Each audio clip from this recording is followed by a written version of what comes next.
How about we, go back a little bit, Dr. Hashmi, to the milieu of the Prophet Muhammad himself, and let me just, put it in context. Like a lot of the archaeological record and the epigraphical record that is coming out recently, especially the works of Dr. Ahmed al-Jalal, who seems to be digging up so many things from the rocks and giving us a clear picture of 7th century Arabia.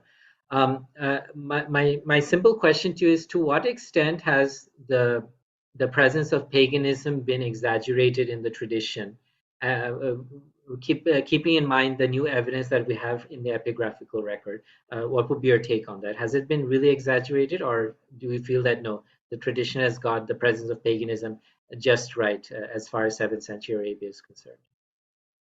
So once again, excellent question, Omar. You can tell that you are the avid reader, actually. So kudos to you on that. So actually, in my recent debate, this is something that, so when you debate an opponent who is not an academic or takes academics seriously, one of the problems is that they are so ignorant of the academic and historical literature that you don't have time to actually inform them and their audience of the historical scholarship. So one of the things that this person asked me was, what about the Prophet Muhammad destroying the idols in the Kaaba?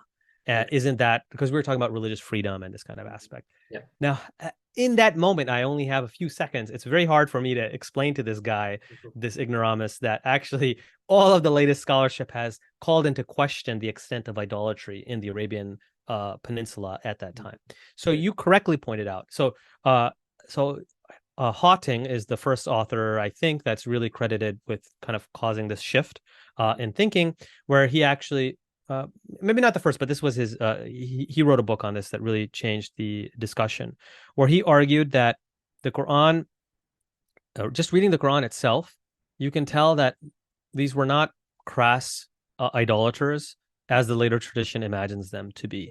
In fact, the Quran is using the word pagan or paganizer, mushrik, as a pejorative against them, just like people of monotheistic traditions have always done against each other in their polemics.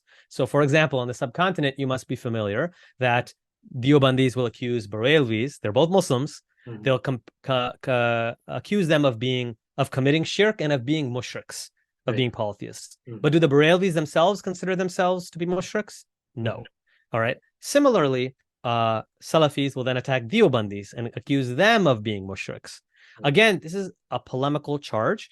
It doesn't mean that it's completely false. It doesn't necessarily need to be. But the Quran is accusing the pagans of being mushriks, and I do translate that as idol worshiper. I don't think that's an incorrect. So some people will technically use associator, but I do think the Quran is conveying that they're idol worshippers, but that doesn't mean that they were literally worshiping idols. It's a pejorative polemic used against them, which I think is legitimate in their context, but that's what we should understand. So you correctly identified that the historical and archaeological evidence, the inscriptional evidence, is pointing to the fact that the Arabian Peninsula was far less pagan than the later tradition portrays it.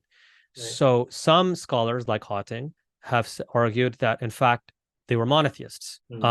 I think that's swinging too far in the opposite direction. So I think the Western scholars have probably gone too far away from the idea that there was paganism. So I do think that the Arabian pagans were probably pagans, but they were kind of henotheists or quasi-monotheists or fallen monotheists. So they worshipped probably stars and jinn and this kind of thing. But what they probably didn't worship is idols. Because in the Quran, and there's evidence in the Quran for this, I don't want to mess it up off the fly, but basically when idol names are mentioned, it's not really their idol names that are mentioned. It's the people of Noah whose idols are mentioned. And even in the traditional sources, when they mention the idols, it's actually the same names that are used as the people of Noah, which if there was the flood. So Muhammad Ahmad Khalafullah is a Muslim scholar who thought about this, and he said, wait, why are the Arabian pagans worshiping the names of the same idols that were supposedly destroyed in the flood? This is a really thought-provoking discussion, but suffice to say that I think you're correct that monotheism was and monotheistic ideas was far more widespread. They were less pagan than we think of them. They weren't crass idolaters. But nonetheless, I still think that there was some element of paganism at that time.